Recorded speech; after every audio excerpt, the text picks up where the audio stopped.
लड़की आपके सामने खड़ी हुई हूँ और आरसीएम में अब लाखों अनेकों लड़कियां आ गई है जो इस अभियान को साथ में लेके चल रही है।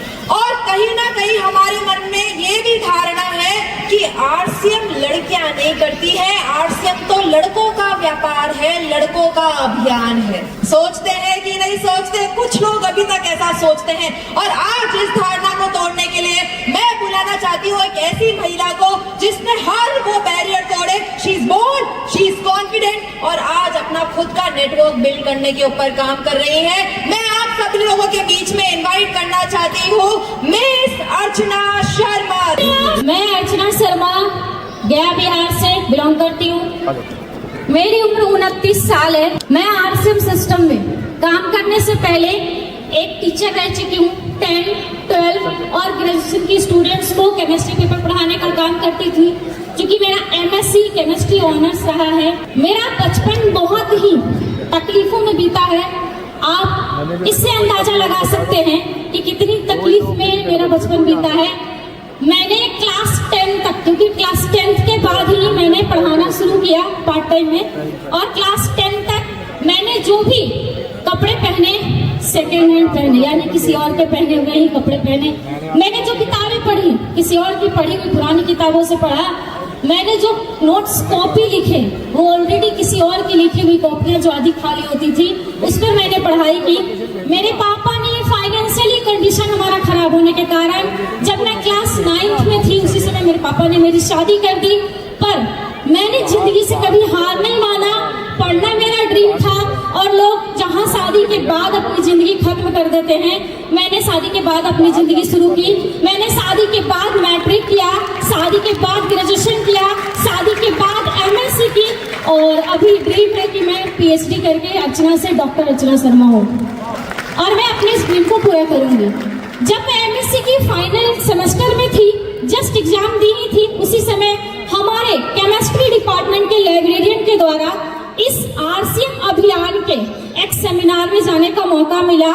और जिस सेमिनार के चीफ गेस्ट थे आदरणीय साबुद्दीन खान सर, मैं उनकी तहे दिल से धन्यवाद करती हूँ। शायद आज वो नहीं होते तो अर्चना आरसीएम में नहीं होती। मैंने जब उनकी कहानी को सुना कि एक समय था कि उनके पास भी पैसे नहीं थे, बेटी को दूध पिलाने तक के पैसे, और आज लाखों रुपए कमा रहे हैं, तो मेरे को लगा कि तेरी कहानी तो इसी से मिलती है। जब ये कर सकता है तो तू क्यों नहीं। और मैंने उसी दिन ड्रीम लिया कि मेरे को इसी सिस्टम की तलाश थी। आरसीएम अभियान बना है अर्चना के लिए और अर्चना बनी है इसके लिए। मैंने उस दिन से शुरुआत कर दी। पर उस समय मेरे को ये नहीं पता था कि इस अभियान में लड़कियां बहुत कम मेरे को देखने को मिलती थी। इससे पता चला कि लड़कियों को इस अभियान में या तो आने नहीं दिया जाता या आने के बाद उनको समझ में नहीं आता कि क्या करना है। प्रॉब्लम्स बहुत सारे फेस करने पड़ते हैं। खास करके मैं बिहार से बिलोंग करती हूँ, तो बिहार में तो और ज्यादा लड़कियों के ऊपर कंट्रोलिंग होता है, लड़कियों के ऊपर बहुत सारी मर्यादाएं होती हैं। ज्यादा टाइम के लिए हम घर से बाहर नहीं रह सकते।